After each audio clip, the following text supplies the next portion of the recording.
Hi, everyone, and welcome back to another episode of the BenQ Business Chat. Thanks so much for joining us. My name's Dan, and as always, I've got Martin with me. How are you going, Martin? Yeah, I'm well. How are you today, Dan? Very good, thank you. And thank you so much for joining me again for the sixth episode of the BenQ Business Chat. Yep, good to see you Again, as we're usual. on Zoom, meaning we're still in lockdown. So let's go with the lockdown edition, episode 2. That's getting a little bit confusing, but let's digress and head into the main topic. So today's topic, we're going to talk about remote collaboration. So it's no secret at this point that businesses have had to adapt to the ever-changing restrictions and government guidelines over the last few years, both in corporate and education spaces. So this poses a bit of a dilemma for managers in particular when they're attempting to keep their teams not only productive, but also working together on the bigger projects. So when we're talking about collaboration outcomes in person and online or remotely, they're very different, as we've come to realize, haven't they? Yeah, look, it's completely different. As long as we're in lockdown here and not in face-to-face meetings, we all have to adapt to the new scenarios that we've got, and trying to be as effective as we were when we were doing it in person is a challenge for all of us. But at the end of the day, it's all about risk management, protecting ourselves, our employees, our partners, our customers, anybody. It doesn't matter. We have to make sure that we're all safe in this, and then working out what the best way is to meet, how to do it, how to collaborate, how to get buy-in from everybody who's joining. It's so important these days. So I suppose when I said we've come to realize that the collaboration outcomes in person and online are very different, because it's been quite a stark sort of reality that we've come up against, because we've been thrust into the home office. A lot of people have been forced to essentially work from home, and the outcomes are what we really need to focus on, I suppose, when it comes to business and overall productivity of the office. So can you talk a bit about what are the differences you think are between the in-person versus the online and remote, and what are the things to sort of try to look out for? Okay, since the pandemic started, in my own experience, I found that a relatively small team, so less than 20 people, which was BenQ Australia, we were very effective working together, collaborating in the same room, sorting out stuff and getting it done. What I personally find is it takes longer now to get the same thing done over a video call than it does as if we were in the same meeting. And traditionally, in our case, for our company, a meeting for us would usually be less than 10 people. And we're all bouncing ideas off each other, working in a more impromptu fashion. Sometimes the meetings would have been scheduled, sometimes they weren't scheduled. It was just easier to get everybody together at the same place. Now we're having to schedule those meetings because everybody's got so many phone calls planned or online meetings planned that it's difficult to get everybody's availability at the same time. But that's something that you can overcome. But what I find you can't overcome is that human interaction when you're next to somebody or when you're in the same room as somebody. It's those subtle nuances or that body language that you can see. It's the fact that when you're in person, there are no technical issues. Everybody's live, nobody's muted, so to speak.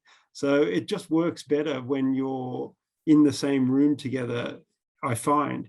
I'm not saying that it doesn't work at all if you're not together. I'm just saying it works better if you're together. Yeah, look, agreed. And it sort of leads me on to the next question about how we've found ourselves in a multitude of different workspaces over the last couple of years. I mean, we're just trying to figure out where is it best, where does it work best, and how do we tackle what we're being come up against. So we've actually been pushed towards the huddle space. This is maybe pre-pandemic or start of the pandemic. What do you see the effectiveness of collaboration in smaller groups versus less sort of large, less intimate video conferencing scenarios, say?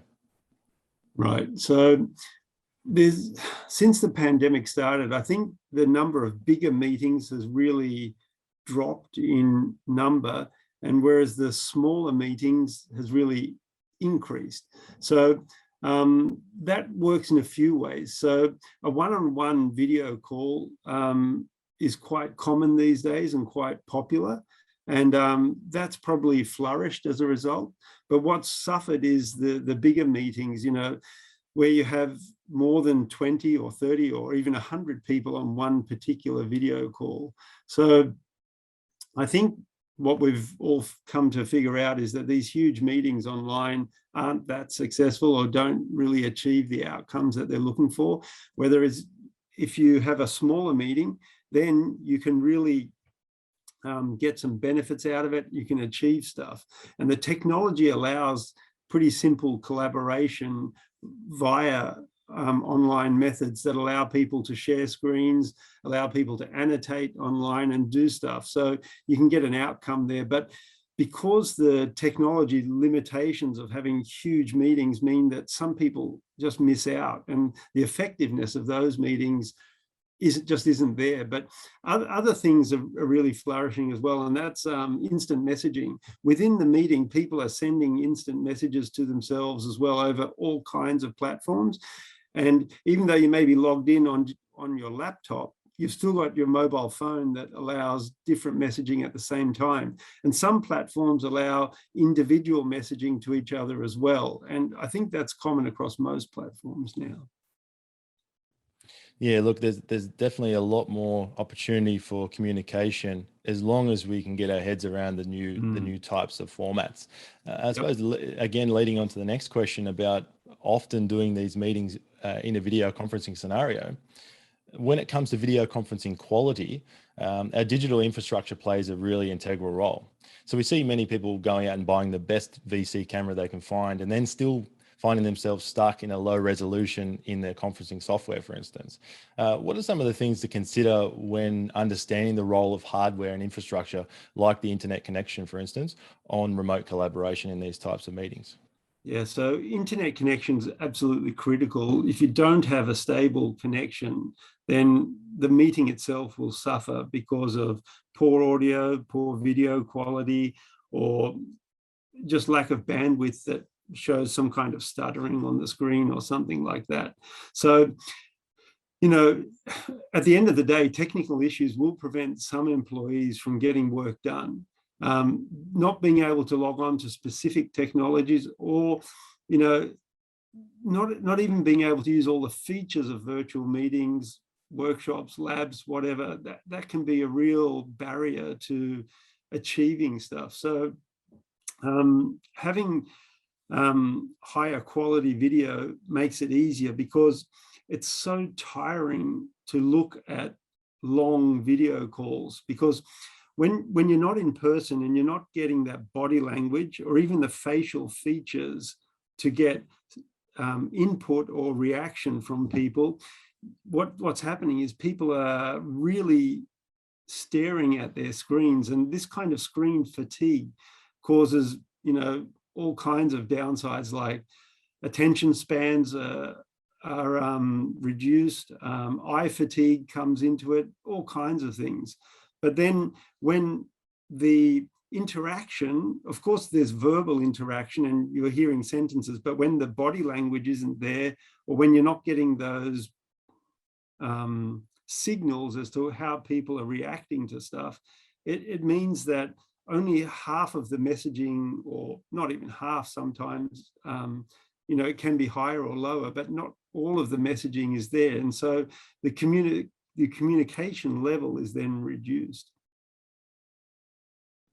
Yeah, definitely. And just jumping back to the actual infrastructure and being able to find out what is the best camera to buy, what's the best software. But I've heard that there's fair few things that stifle the ability to have a good video conferencing meeting. So when many of us are using a platform like a popular platform like Zoom or Teams, what are some of those things that they might be happening within that chain of events that might be stopping them from getting a high resolution picture, for instance? So essentially, the video conferencing software is optimized to have the best possible outcome.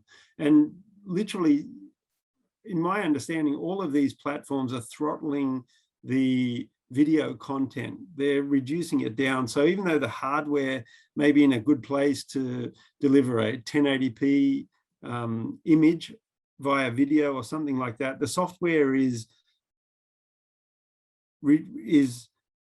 artificially limiting the bandwidth, so that even if you have a 1080p camera, it may be limiting it to 720p resolution because the software wants to optimize the delivery of the video contents. And I think it's a case of the software just assuming that the infrastructure isn't going to be good enough to deliver it at a higher quality.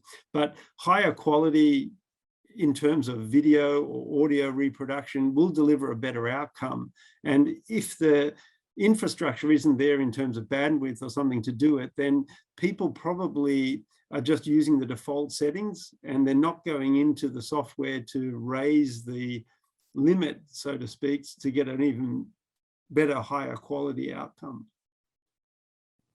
Yeah, and I think that's a good point you raised there, because we know there's a lot of cameras on the market with very high resolutions, up to 4K, and they can't be utilized necessarily through that particular software. There are other sort of solutions that are out there, like the peer-to-peer and direct connection type scenarios, but that's a whole other topic we could discuss in another time.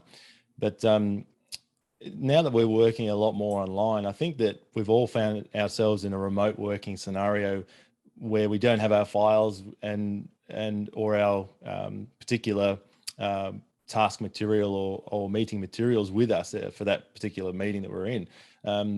Going remote or hybrid leaves us with a choice on where to host, store, and access our files. So what are some of the options that you see, and do you think there's a best solution? Right. So in my opinion, the best solution is the one that works. So every company, every meeting is going to have different files or contents that are associated with it. And ideally, they're easily accessible via the cloud. And assuming that the contents aren't too heavy in terms of the digital size of these contents, you want to be able to access it quickly, and then you want to be able to share it quickly as well.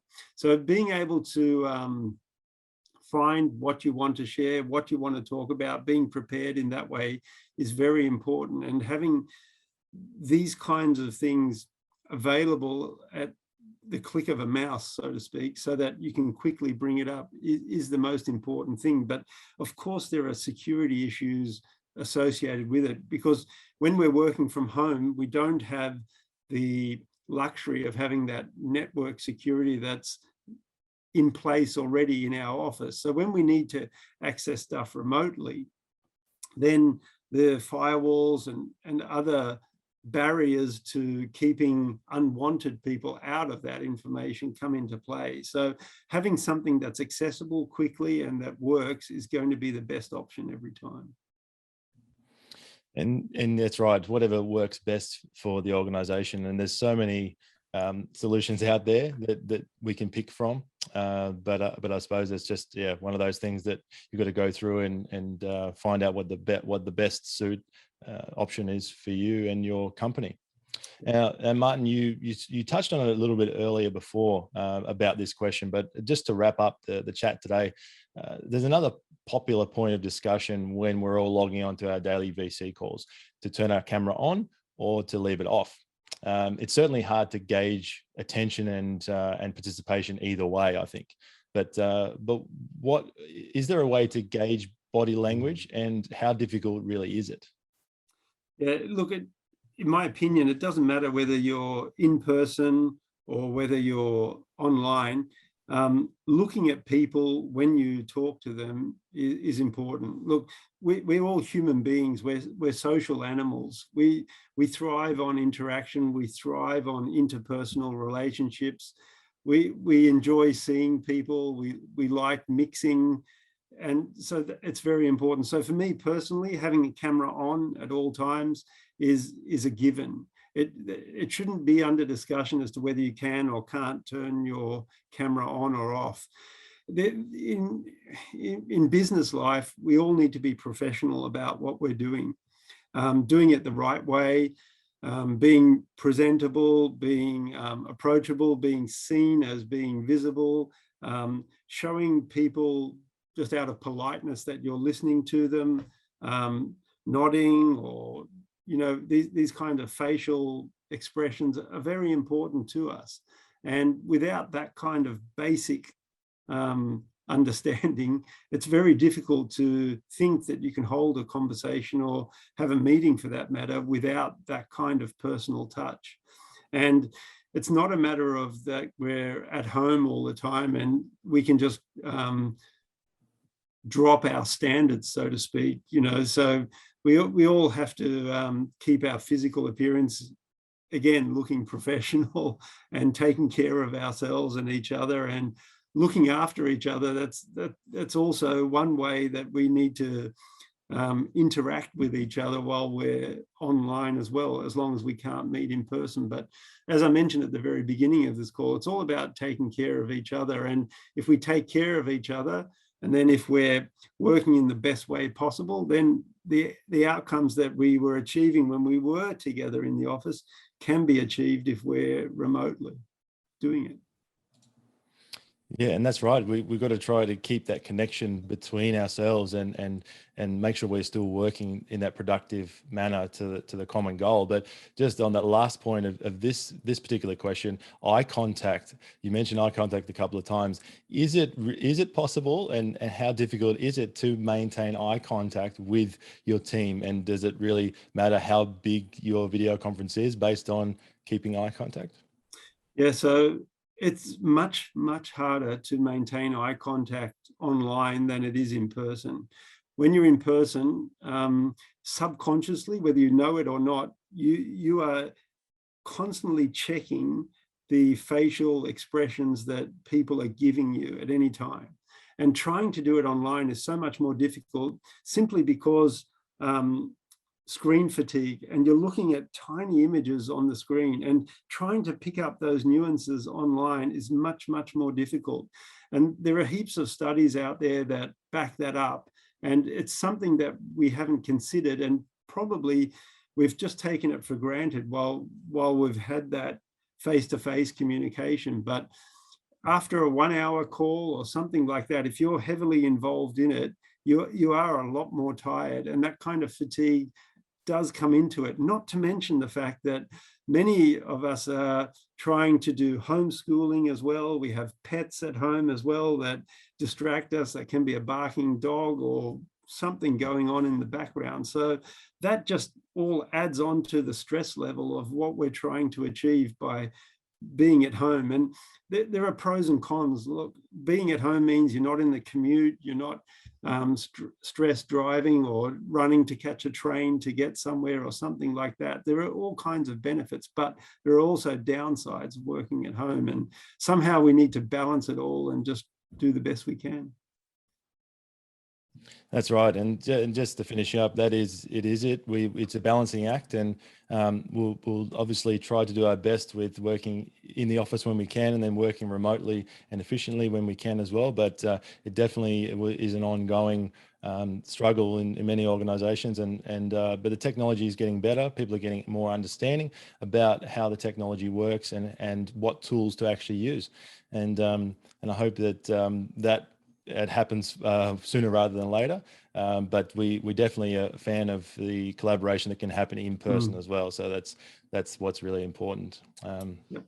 So Martin, thank you very much for joining. And I want to say thank you to everybody else for joining today as well. If you'd like to find out more about BenQ professional display products or get in contact with us, you can head over to benq.com.au and hit the business tab at the top of the page. So, Martin, thank you again, and thank you to everyone, and see you guys on the next episode. Yep. Thanks again, Dan. It was good fun, and I look forward to the next one. See ya.